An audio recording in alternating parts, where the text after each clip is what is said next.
Hey everybody, good morning. Well, as you can see, we are back in Mexico, in Loreto. Beautiful sunrise getting ready to happen. Well, I guess the sunrise probably already happened, but beautiful back there. I hear Leo over there. He's probably gonna come running because he just heard me. And we just got back here last night. Wow, Leo's really excited. We're Douglas and Esperanza, and we decided to leave our lives in the U.S. and move to magical Loreto, Mexico, where we built our boutique resort, Pufferfish Villas, from the ground up and work running it and saving to expand in the future. Please come with us to follow our journey and live before you die. And before we get started today, I wanted to give a big shout out to my dad, Bob, on his 80th birthday. Happy birthday, Pops. If you've watched our videos for a long time, you've actually seen my dad make a couple of cameos in our videos. Here's one from our video of the Baja 500 race. So happy birthday, Pops. We love you so much. So we just got back here yesterday, and we have been gone for quite a while. We didn't plan to be gone this long, but we were actually gone for about 6 weeks. And so we tried to set this place up to be all ready to go. We had people, a caretaker taking care of everything. We had a pool guy. I'll show you down there. He did a fantastic job. The pool looks perfect. But some other things happened along the way that we didn't really know about and didn't think about. So we're gonna go over and take a look at what the damage was, and then we need to get this all fixed back up into ship shape. We don't have guests right away, but we have a bunch of big projects we need to get done before the guests start arriving in September. So let's go take a look at the damage from us being away from a property in Mexico for the last 6 weeks. All right, so one of the first things, and this I knew was going to happen, when we left, we were not planning on being gone anywhere near this amount of time. So we just left the 4Runner sitting here with the battery connected, not on a charger, not doing anything. So I knew this thing was going to be run down after that long, but I didn't know it was going to be that dead. It is dead. So dead enough that a battery charger that I have just says the battery's bad. Done. Now, this is a pretty new battery. It's a Duralast. I bought this thing here in Mexico probably 6 months ago. And so I'm going to go back to AutoZone, see if they'll give me any credit on it. I don't believe this battery is probably chargeable. Once you drain these things dead as a doornail, usually they aren't coming back from that. So in any case, this thing's probably going to have to be replaced. It's Sunday. I think AutoZone's open today. I'm pretty sure they're open today. So I'll probably head down there eventually sometime today, swap this battery out so I can get the 4Runner running again. And you can see, I don't know if you can see that dust and dirt. It's pretty dirty from sitting here. Now, the Moke is in perfect shape. I've been driving it already. So it's did a lot better because of two things. One, it's a lithium battery, not a lead acid battery. And number two, I turned off the battery with a button on the battery. And that basically disconnects the battery from anything outside of it so that nothing can draw a charge off of it.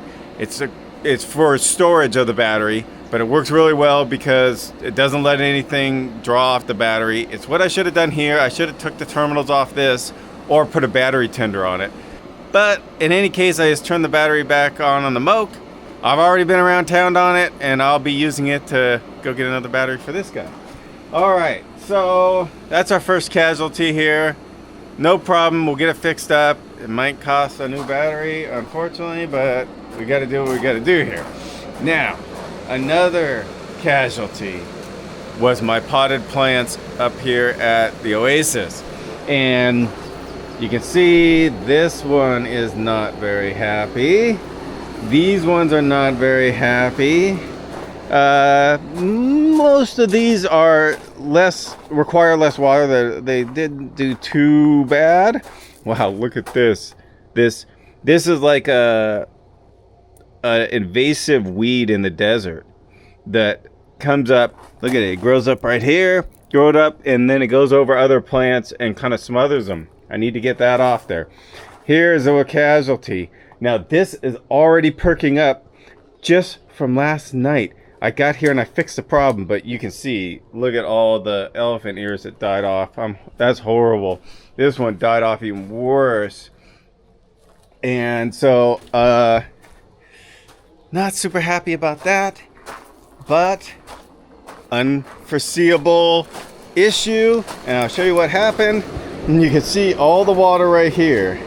What happened is this connection right here, which goes out to all the pots, came apart, and it was just shooting all the water right here. No pots over here were getting any water. So hopefully I can bring these plants back. I don't think it'll be a problem. They're not all the way dead, so should be able to water them. The elephant ears are already perking up after just like 12 hours of having water. So I'm gonna water really good today. All this stuff to kind of give it a jump start here. All right, other than that, here at the Oasis, we did pretty good. I mean, I turned the water off to inside the building, so we didn't have any problems with water. Turned it back on, everything was working great. I had prepared all of the drains in here to be sitting in the desert heat, so we didn't have any sewer stink or anything like that.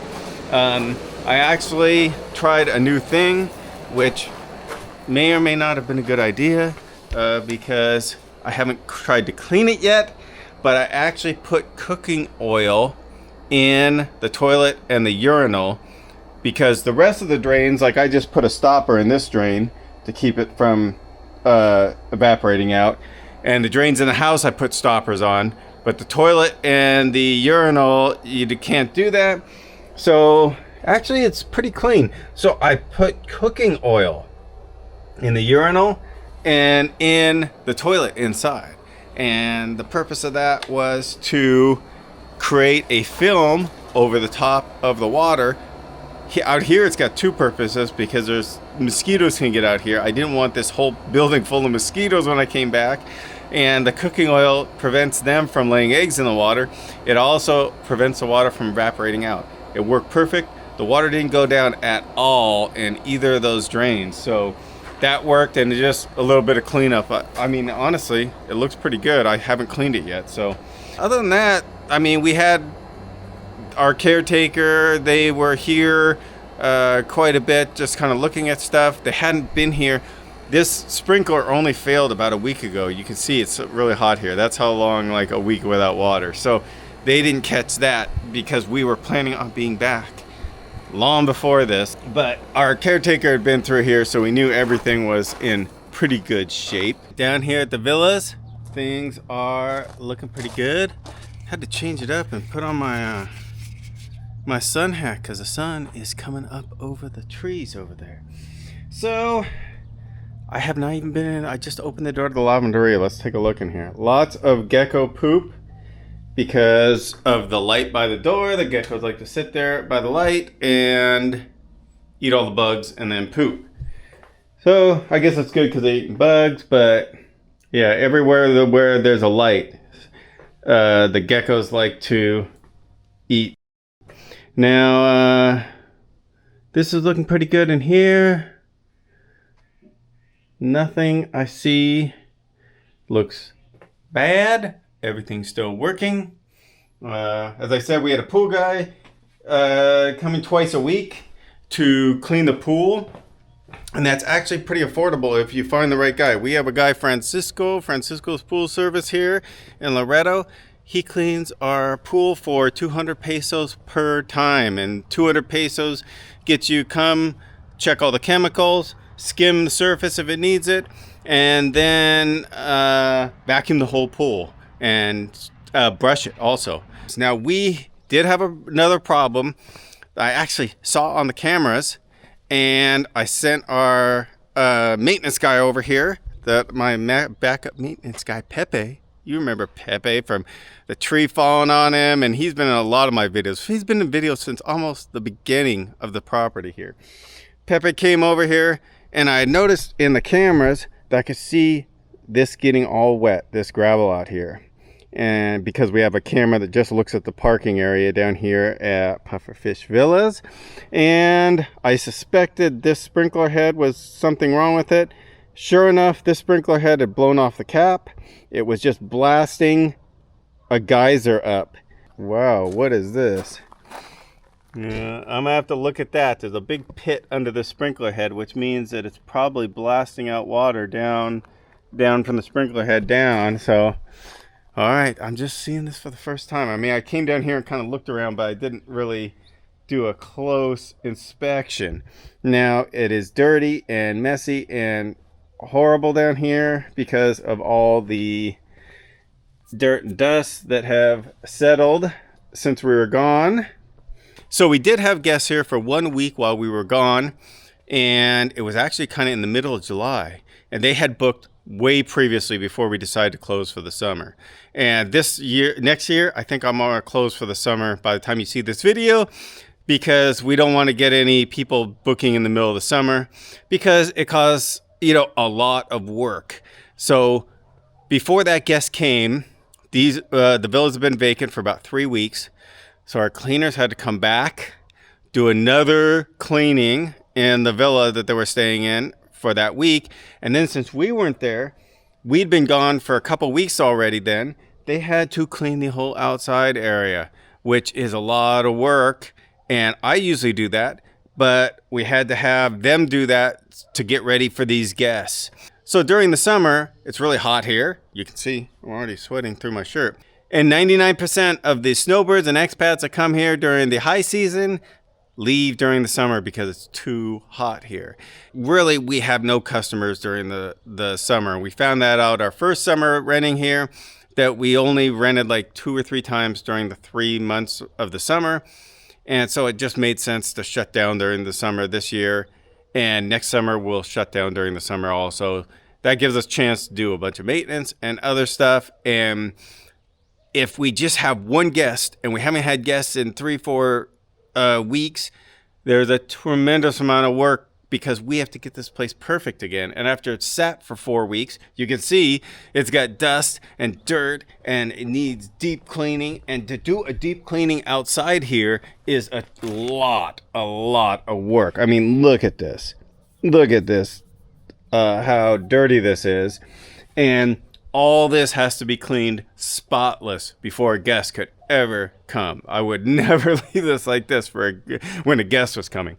So there is a tremendous amount of work. And if we have to do that for 3 guests over the entire summer, that means like 3 different times we have to just turn this place over and do a massive cleaning to get ready for one guest. And then it sits for another month. And then we have to do it all over again. So it's too much work for just for one rental.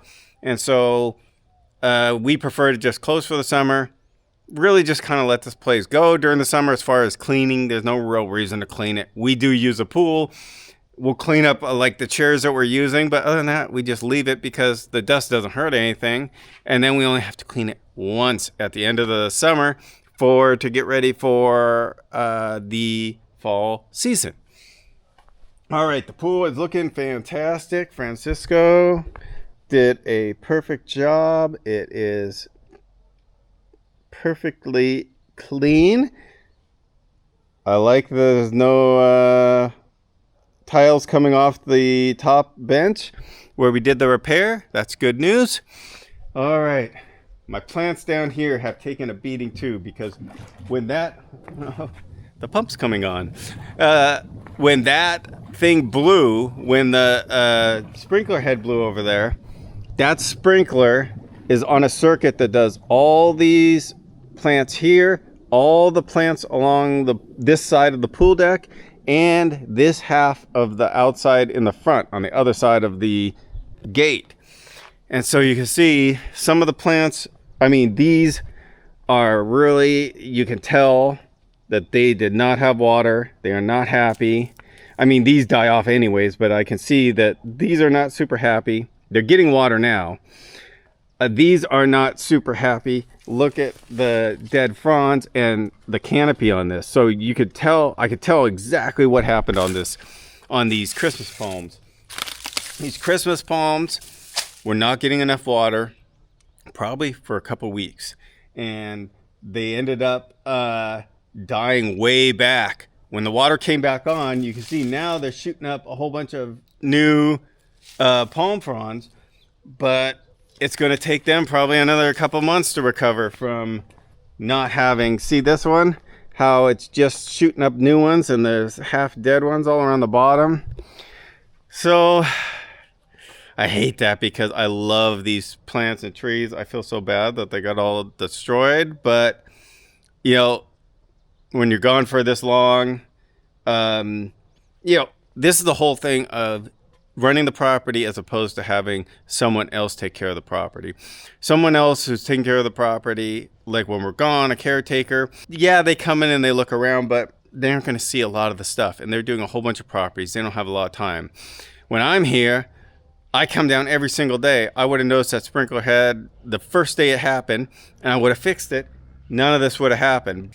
Over here, we've got this one, which is dying off. And it's dying because it has a big bunch of bananas that are totally ready to be taken off. I'm going to take those off today. Got some nice bolsa bananas or bag bananas. Over here, we got another dead one, which I think our cleaners took this bunch. This had a banana bunch on it, and this had a banana bunch on it. And our cleaners, I think, took those. Now bananas, most bananas, I think, die after they fruit. And so that's why this is dead and this is dead.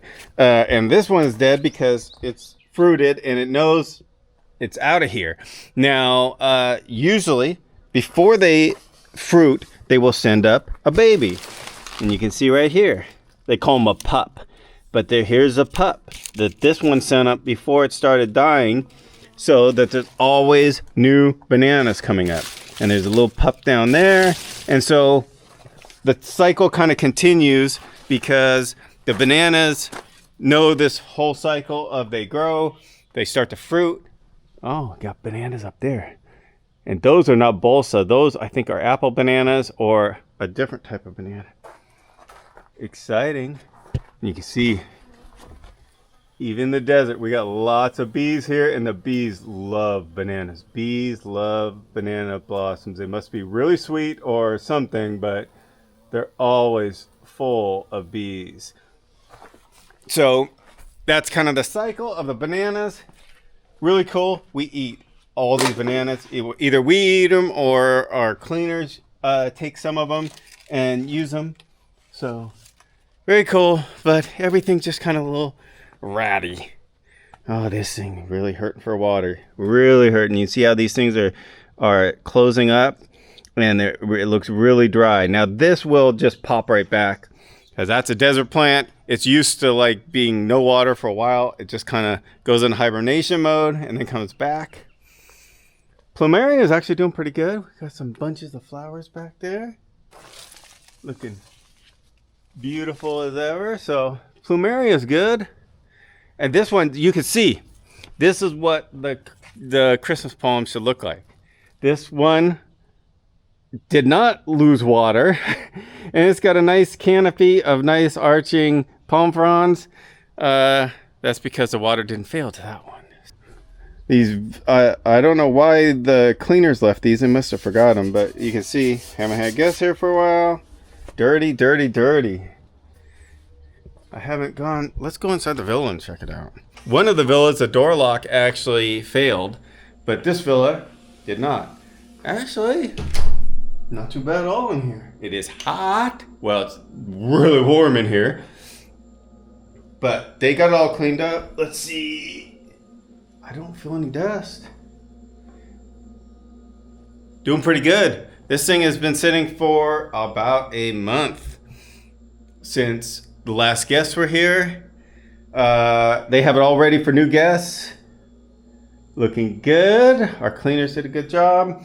We had them bring in the cushions and stuff since nobody was going to be here for a while. And yeah, looking pretty good. Now it needs to, now this is what I'm talking about, like a property manager as opposed to the owners. You know, when I come through here, I see 100 different things that I need to fix. I call it because I'm just a perfectionist, but I think it really puts a cherry on top. And a lot of times property managers are really busy. They got to go to another job, so they don't think about things like this. Because like things like this, like the chair is not being perfectly lined up and equal, bugs the heck out of me. I'm definitely going to fix that before the next guests get here. But this is the things I would do. After it was clean, ready for the next guest, I usually almost always come through and do a walkthrough. And I look at everything. Like this time they did a pretty good job on the pillows. I like the pillows all lined up. Uh-oh, that pillow is rotated 90 degrees. See that? That bugs the heck out of me. It's like this should be perfect. And so I come through and change all these things, and I'll make sure these are all lined up. Things like this, you know, they've got this set up how we want it. That way the guests can see our guest book here. But look, the coasters are not lined up perfectly with the guest book. So this all has to be perfectly set up.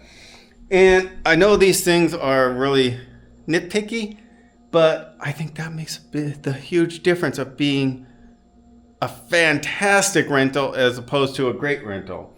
Like that plant needs to go back into the corner. You know, here, this is a really nitpicky thing, but it bugs the heck out of me. See this label on this water jug? I don't want to see that. I want that thing rotated back so that from this side and from this side, you don't see that label. And that jug needs to be 100% perfectly straight from both sides. That's the kind of nitpicky stuff that I do. Other nitpicky stuff, like the TV, it's turned a little bit, it's not straight. Chair is not straight. Chair should be always perfectly pushed in straight. Over here, the door to this, I don't like to leave it open that far. I like to leave it open just a little bit. So it's little nitpicky things, but to me, that's what really makes it. You know, when you're doing the rental and having everything exactly perfect. Did a good job here in the, well, again, see, another nitpicky thing. Those are not all lined up equally along there. That bugs me, you know. All right. Well, they did a great job. I'm happy with the way the villas are. Definitely don't have time. I'm not going to be working on those today. I've got a lot of trimming, cleaning, landscape maintenance to do down here, but we'll get that all done in the coming days, and then we can get started on our big projects that are going on. So thank you guys for watching. If you enjoyed the video, hit the like button. Don't forget to subscribe, and never forget to live before you die.